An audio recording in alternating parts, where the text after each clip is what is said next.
and welcome back to LinkedIn Logs, the jobs podcast for the website cpluscomedy.com. Like I just said, it's a website. Go there! Welcome back, episode 70, to the show that talks about different types of things when it comes to jobs. Oh my gosh. What's been going on with me? Nothing in terms of jobs.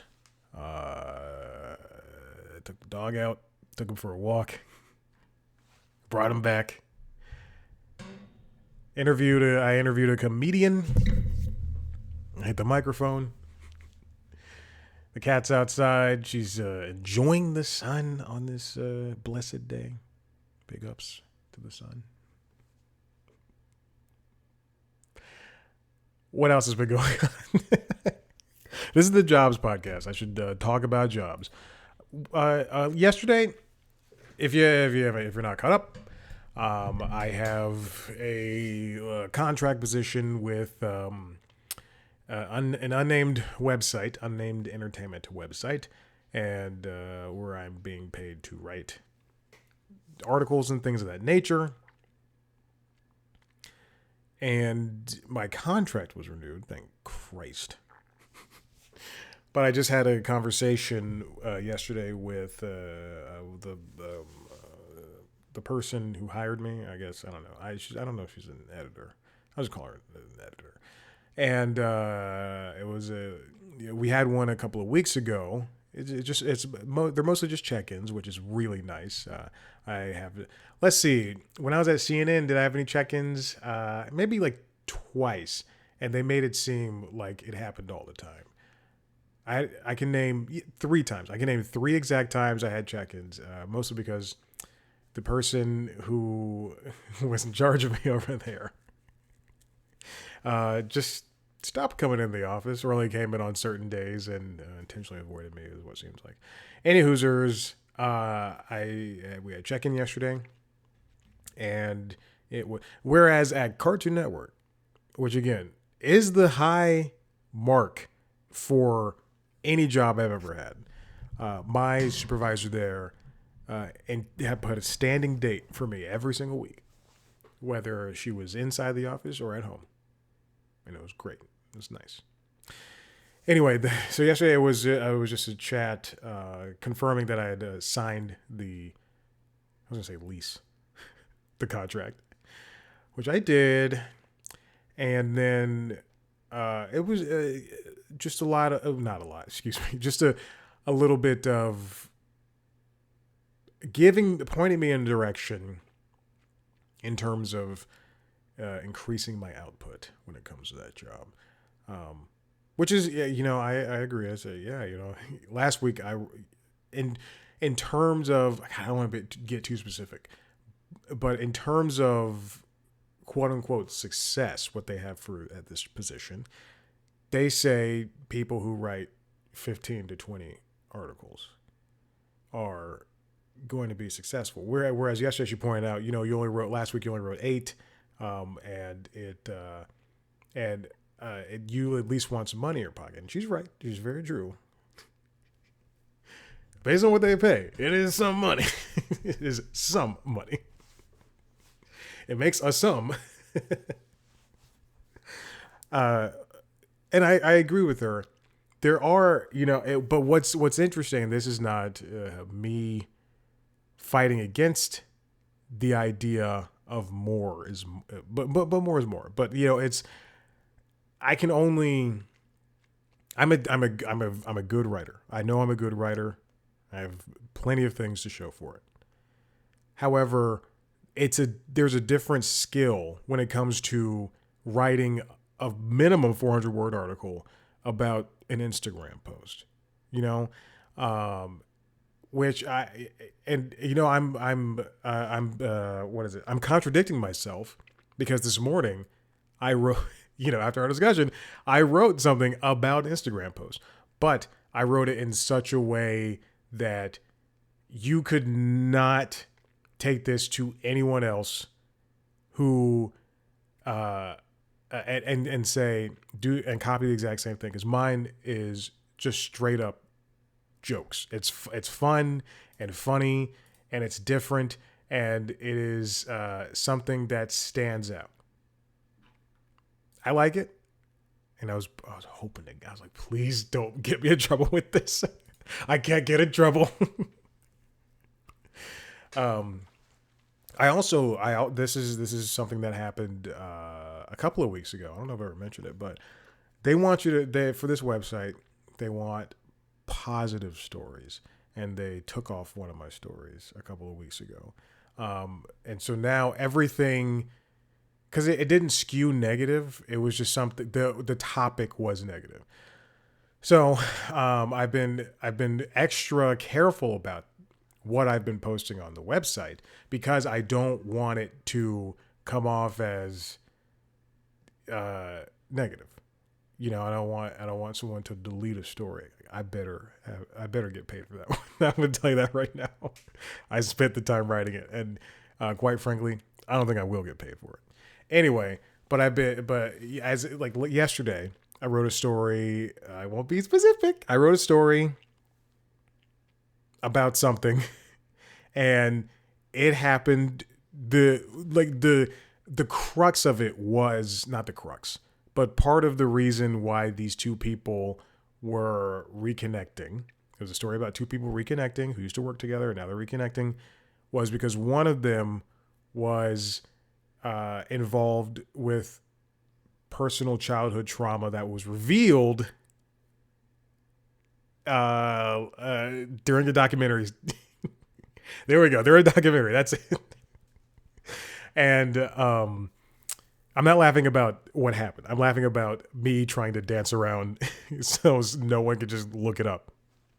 It was Drake and Josh. I don't care. It was Drake and Josh. I wrote about Drake and Josh coming back together, and Drake Bell mentioned that he was assaulted when they were, before they were on Drake and Josh, in between the Amanda Show and them getting Drake and Josh, and so I had to write around that topic, but also Drake was appearing on Josh Peck's podcast to talk about their relationship and working as child actors and things of that nature. So I had to do that. Go look up the story. You're welcome to the dozens of listeners wondering. But it was a good piece. It was a good piece of business. And, you know, that one and a story I wrote a couple of, maybe like a week ago or so. I've just been double checking, reaching out to the people in charge going, is this okay? This is what I did, and this is why I did what I did. And then they're like, good. I just don't want anyone to say that I didn't give it a gold college try. I don't know who this guy is, but he seems fun. All right, I just closed a bunch of tabs. I hope I didn't close the one that I needed. The ones that I needed, excuse me. Other than that, that's fine. That's what I've been doing. There is one thing that I have not done that is literally sitting on my calendar notifications right now on my phone, that I pushed off from yesterday. I pushed off from last week, pushed off from yesterday. It needs to be done within the next 2 weeks. Maybe I'll talk about it next week, but I'm definitely going to have to reschedule it, which is unfortunate. I just finished having a conversation with a comedian, and that was nice. I had to rush home after Maverick's walk, and sit down and watch this guy's stand up. And we had a nice chat, nice 30-minute chat or so. You can watch that at some point. Possibly after this comes out. I had to look at it. Yeah, because his thing comes out on Friday. Anyway, and that is it in terms of... I applied to a bunch of Amazon positions and more Warner Brothers positions, some Disney stuff, some Fox stuff. Listen, I'll keep my mouth. I'm telling you right now, if Fox News wants to hire me, I'll put my head down. I was like, yep. He says some crazy stuff. I'll do it. Right now, paycheck to paycheck, baby. Shoulder shrug. I did snatches this morning. No big deal. The shoulders are feeling big. Had to toss some weight around. All right, let's move on. Let's go to the first topic. This comes from Deadline, written by Ted Johnson. CBS Mornings to move from Times Square studio to network's Manhattan Broadcast Center.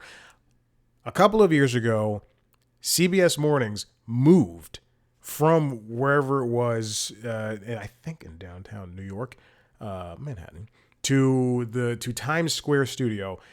In fact, that's where everybody was for a handful of years. NBC is there. Good Morning America is currently there.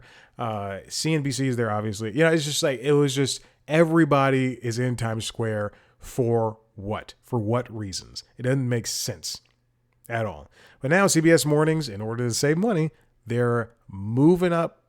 They're moving shop from where they are now in Times Square back to somewhere else. They've been there since 2021, when Nate Burleson joined Tony Dokoupil and Gayle King.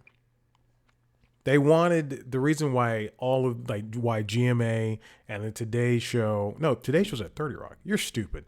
What I'm thinking about is Squawk Box. CNBC is in Times Square. I watch Squawk Box and CNBC from time to time, and I think on Today's Show at 30 Rock, they have people outside the windows, they're like waving and they have signs and stuff. I think it'd be so funny. I think it'd be so funny to have just a bunch of dads outside of CNBC, like, yeah, stocks. And the only reason I say that is because they're on the ground floor, and you can see out into Times Square. Sometimes if you watch Squawk Box in particular, you can just see just like a guy in dress pants and a button-up shirt that's tucked in, just standing, just watching inside the windows. This is a single guy, just by himself. This is so funny. Just every couple of minutes, there's just an older, middle-aged man just standing there, hands in his pockets, just watching, Andrew Ross Sorkin and Betty Quick. Is that her name? I gotta find it out. Rebecca Quick. Let's see if that's her name. Rebecca Quick. I was calling her Betty. It was just longer for Becca. And Joe. Anyway, the morning shows all sought out visible space in highly trafficked areas of Manhattan. Today has been on the floor of Rockefeller Plaza for some time. Good Morning America has been in Times Square since 1999. GMA is set to leave its broadcast space as well as the news division consolidates to the new Walt Disney Company building in Hudson Square. Also located in Hudson Square is Warner Brothers Discovery. I don't know. I mean, I assume the buildings in Hudson Square are going to be nicer and newer, which is great. If you heard about Rockefeller Center, it's a very storied building with a lot of history to it, but nothing has been updated, and everything's pretty much the same. Although I heard at one point that the gym there is really nice. The gym at at Warner Brothers campus here in Atlanta is good too. At the Turner Broadcasting campus, it was really good. I always fantasized running into Shaq and Charles and Kenny in that gym when I was there. But you have to sign up for those things. You have to sign up for the gym. I had one time when I was, oh my God, was this Cartoon Network or CNN? I think it was probably Cartoon Network. When I was there working. This is like 2021, 2022. I was just walking around the campus trying to get my bearings. And quite frankly, not a lot of people were there. And we were still all wearing masks. No. This is, yeah. We're all still wearing masks and all that stuff. And I walked into the gym and there was somebody up front who was close to my age. And they was like, hey. And I was like, hey. And I just walked around. And I was there for 15 minutes, 20 minutes, just walking around looking at the gym. Then the manager, as soon as I walked over they have a bunch of power blocks right next to treadmills, which was they would have a treadmill, set of power blocks, treadmill, and power blocks are adjustable dumbbells. And I just thought that was so strange. Anyway, I walked over to the power blocks and I just put my hand out to go touch it. And the manager, who was not the person at the front desk, sprints over to me. What are you doing? You're not supposed to be in here. It's like, oh my God, dude, I was just getting a tour. Well, you want a tour? Then you come up front and then you ask for one and you have to sign up. And he gave me a pamphlet, like kicked me out. Like truly just kicked me out. And then a couple of months later, I saw that very same person on campus, and they were so smiley and hi, nice to meet you, blah blah blah. Inside the gym, they were just so mean. I have no, I hold no grudge against that. I do hold a grudge against some people there. Anyway, but office moves are so can be so uprooting everybody can be very difficult. I've gone through two office moves, yes. And both were at Warner Brothers. One was at Cartoon Network when Cartoon Network was moved off of the main campus over to the Adult Swim building, which they still currently own. Don't know what's going to happen with that. What happened there was because CNN was they sold the CNN building and they were moving all of the CNN people who were in that building from downtown Atlanta into the Warner Bros. Campus. It kind of makes sense. Now that I'm a little bit removed from it, it kind of makes sense. It was they were going to take over, all the floors and everything. I keep hitting the mic. They were going to take over all the floors and everything in the campus. The Turner campus in Atlanta is not big, but it's also not small. It's just everything's kind of stacked on top of each other, and there's maybe 3 or 4 main buildings, but there might be like 10 or 12 buildings in total, with different mansions and different glass buildings and all that stuff, and stuff with studios and stuff with just offices, and the cafeteria, and then like the gym area and stuff like that. Anyway, so for Cartoon Network, they just basically said everything that's animation, everything that's children, is going to go across the street, not even across the street, across a highway you can still see the Adult Swim building from the Turner campus, but you have to cross over a connecting bridge over a highway. There's a sidewalk, but it sucks. And it's a walk. Also, there's not a lot of parking at Adult Swim, so a lot of people, namely me, who got there late. Well, not even late. No one gave a shit when you got to Cartoon Network as long as you did your job. So I would get there at like 9, and I would have to walk from the Turner campus, the Turner Broadcasting buildings and garages and all that stuff, to Adult Swim, which added another 10 or so minutes. With the way Atlanta drivers drive, it's like 2 blocks total, but a death bar. And also they were updating a hotel right next to it. So you're right next to a hotel where there's construction traffic and cars and things like that. And but they had a closet full of a lot of old Cartoon Network and Adult Swim stuff, and actually just like a lot of Turner Broadcasting stuff. That they had to get rid of. So they just opened it up to, everybody. It wasn't even like a single closet. It's like, it was enough to fill up 2 conference rooms. So, there were clothes and toys and DVDs and Blu-rays and video games and books. And I grabbed a lot of that stuff. Then we moved, and before I was let go, I was in the Adult Swim building. And then maybe, I don't know when I started at CNN, whatever my resume says, which is a lie. When I was at CNN, the building had been sold. So there was just a matter of when they were going to be moving.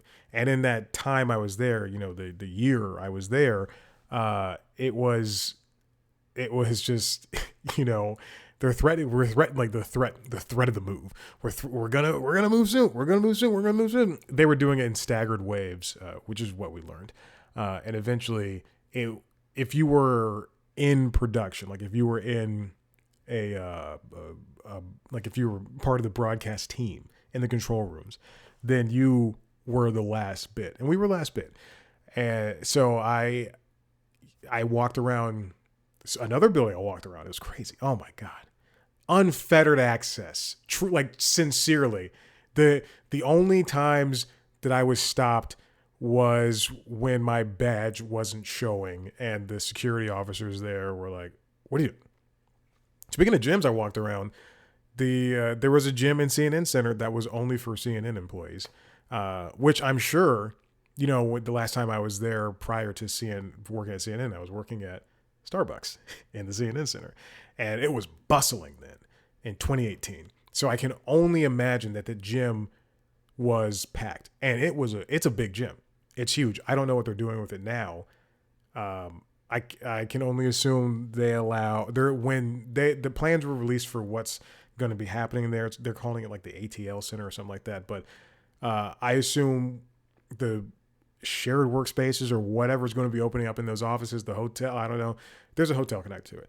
But I'm sure that they're going to allow those people to use that gym. It's not an updated gym, but it's huge and it's got a lot to offer. Also an indoor track that goes around like in between machines, which is so wild to me. They have a pool and a basketball court. It was nice. It was a nice gym. That was when I walked in. I said, "Can I walk around?" Because there were truly 4 people in there. And I was like, "Can I walk around? I've worked here for a while and we're about to move. I've never seen it." And the woman at the front was like, "Yeah, why not? Just go." Anyway, but moving is tough. Moving is it's. I didn't help with the CNN one, but I definitely helped with the Cartoon Network one. The CNN stuff especially was, I saw every single office in that building, and there's so much crap in there. I don't know what they did with all. They had all these nice fancy Aeron chairs and all that stuff, and I wanted to take one. I remember telling my mom, I was like, "I'm going to steal one of these." I was like, "Do you want one?" "I'm going to steal one." I don't know how I would get past the security guards, but I would definitely try. Office moves can be tough, and especially if you are going like CBS Mornings, going to have to work through it. Like they have to start now, essentially, on days that they're not shooting things. And just move things that can be moved easily. Which is what's more difficult is I know they have like an overtime show with Tony Dokoupil and I believe Adriana Diaz, who host like an extra hour of CBS Mornings on CBS News, the 24-hour streaming platform. But whatever. Okay, let's move on. Talking about office moves, to talk about this comes from the Wall Street Journal. Anne Marie Alcantara wrote this. These people found fame and money on LinkedIn. LinkedIn influencers exist. I've been trying so god dang hard to become one of those, and what I've seen on LinkedIn, the only things that people respond to are overly dramatic posts from people who aren't me, so they don't give a shit about me. Overly dramatic posts, very simplistic, stupid people post that stupid people post. Stupid people post that stupid people post. And then things that are not funny at all and whatsoever. And just there's so many variations of this junk, which is I'm scrolling through LinkedIn right now. And I just see the same stuff over and over and over again. Whereas if I posted it, anyway, but LinkedIn influencers exist just like Instagram, just like TikTok, just like YouTube. LinkedIn influencers do exist. Do exist? Is that what I say? Do exist. That's it. Do exist. Yes. Okay. You can have a fan base. I swear to God, if I rip okay, that was my nail against these shorts. I'm wearing Lululemon shorts. One of 2 pairs in my home. I cannot rip these.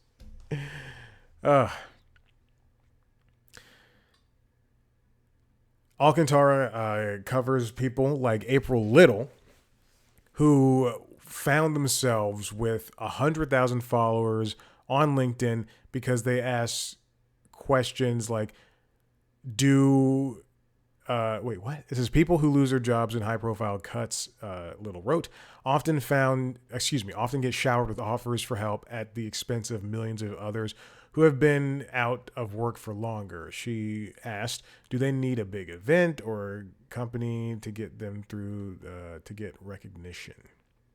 I'm going through this thing.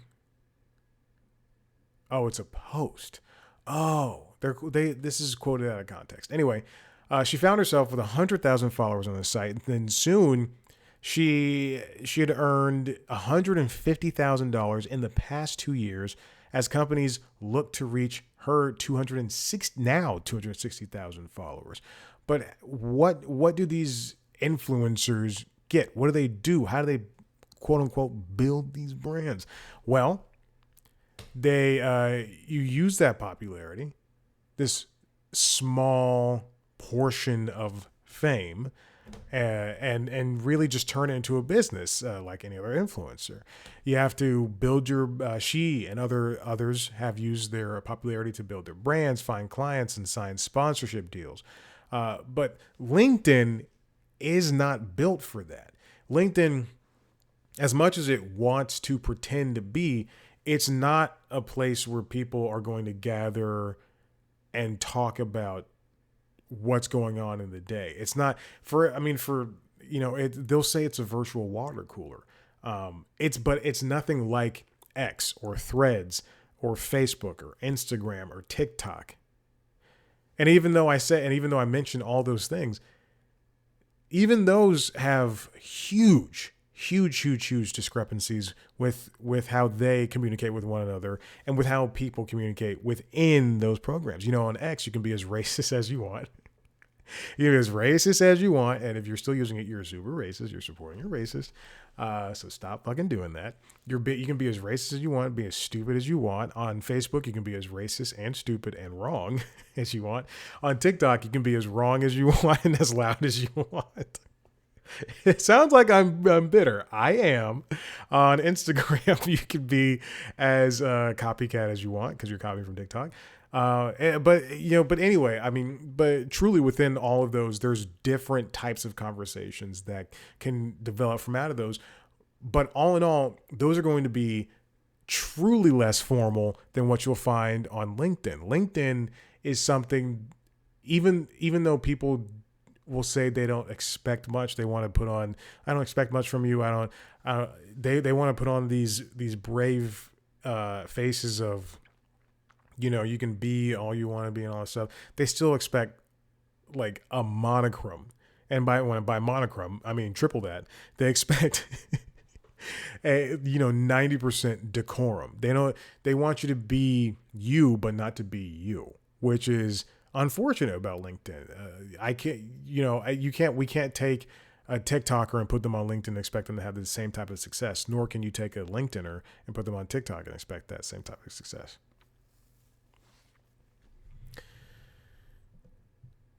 Gone are the days of being overly professional, especially as many industries continue to face layoffs and see fewer salary bumps. Younger generations more attuned to sharing their life. First of all, the woman that they quoted at the top is, never mind. I don't give a shit. She's 38. All right. I'm 32. All right. I'm 31. Excuse me. That's not exactly young. There's no, yes, generations are different, but we've seen success for influencers of every age. There's influencers that are in their 80s and 90s. There's influencers that are 10. It doesn't matter. Let's not talk about this generations thing. Gen Z monthly users are expected to reach 23.1 million on the platform this year, up from 21.1 million last year, according to research firm eMarketer. The thing is, no matter what happens, for jobs, you need a resume, and at some point, you're probably going to need LinkedIn. It doesn't matter where, people still have to find you and hire you. I don't think, I'll say this. I don't think it matters what college you went to. I think as long as you have a continued education, be it trade school or getting a bachelor's or associate's, whatever, as long as you have a continuing education. And that was you should be able to move forward a little bit easier. And that was what the ideas were in the early 2000s, in the 90s, in the 80s. Like, you go to college, you get a job, that's it. But now it's a lot more difficult, and people don't seem to understand that. And it shouldn't matter if I went to UGA. I should still be able to get a job wherever I want, because I've applied myself and I also have the background to show it. Some star users are established personalities on TikTok and Instagram. It does not translate. But most content comes from workers and executives posting about their industry and their daily grinds. I can go, if I was a TikTok influencer right now, I could go and lambast, any company that I've worked for. I could go, Bounce TV was horrible. Let me tell you why. They stink, blah, blah, blah. And it would go, a million. But I could go to LinkedIn, and then I will become a pariah if I did the same thing. I think Miss Alcantara here is conflating two different ideals of what an influencer is. Many 9-to-5ers post on LinkedIn to, quote, bulletproof their career, says Lindsay Gamble, a marketer and consultant who had several sponsored posts on the site last year. You might not have the experience on your resume, but if you go on LinkedIn and share your thoughts, it builds your personal brand. First of all, your name is Lindsay? He? Just kidding. And we should also not, I understand I'm talking about influencers here.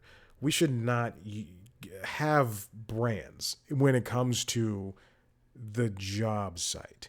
I should not be going to work at Paramount, the Paramount lot. I'm a producer on the Paramount lot. I should not go there and be concerned about my brand. I should be concerned about the brand I'm representing, which is Paramount, which is, Fox, which is Disney, which is Warner Brothers, Netflix, whomever. It does not matter.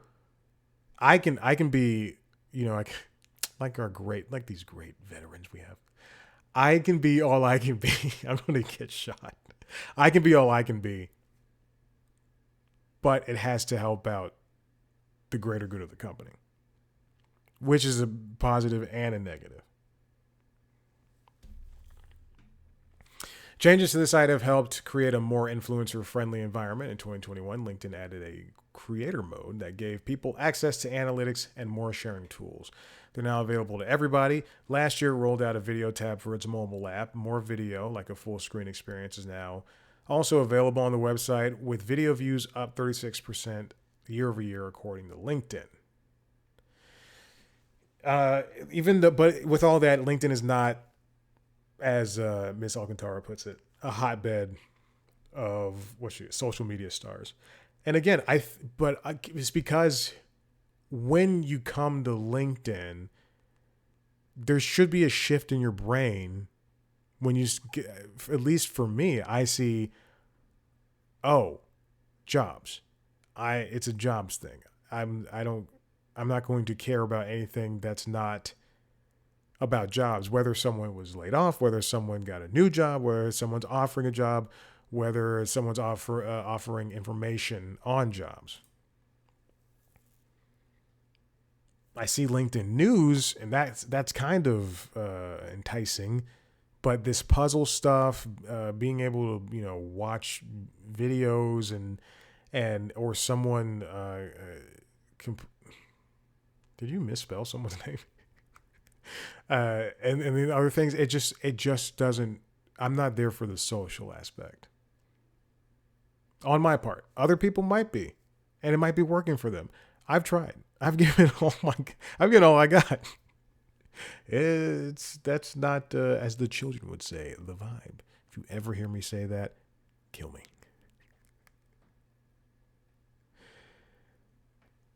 But LinkedIn is not the traditional influencer site, and I see that they're trying, and at some point they're going to be, we talk about different generations, they're going to be pushing out the generations that will continue driving what LinkedIn's initial thesis is. And once you push that out, you have to find a way to keep the younger people coming back, because if this just turns into yet another social network, then the idea of them coming here instead of TikTok, it's not going to work. In the same way that we see Instagram and TikTok going back and forth, trading barbs. Here's a rap battle between Instagram and TikTok. In that same way, in that same category, people aren't going to be more accepting of another thing. And LinkedIn's not that accessible. Just because you have 23 whatever Gen Z users doesn't mean that they're necessarily using it. This might just be a landing page for them, where they can take linkedin.com/chad.c.white. I think that's what the thing is. Is that true? Nope. Not even close. But where they can take that, they can take this page and just say, yeah, all the job stuff is there. And then everything else lives on a portfolio website like it does for me, or it lives on TikTok or Instagram or a YouTube channel or or a mixture of all three. That's what that is. All right, I'm done. Listen, if you like what you heard here, head to the website, cpluscomedy.com, where you can see me talk to famous people all the time. If you want to see a video version of this episode, go to youtube.com/cpluscomedy, where you can see a video version of the other podcasts, Late Night Lately, the Late Night Show, and the Constitutionals podcast. Subscribe to those wherever you get your podcasts. Watch me talk to famous people under the interviews. It's called The Interviews, youtube.com/cpluscomedy. Subscribe to us. Follow us on TikTok, Instagram, Facebook, and Blue Sky at @cpluscomedy. Be on those platforms @ChadBlackwhite. Thank you so much for listening. I'll see you next time. Bye.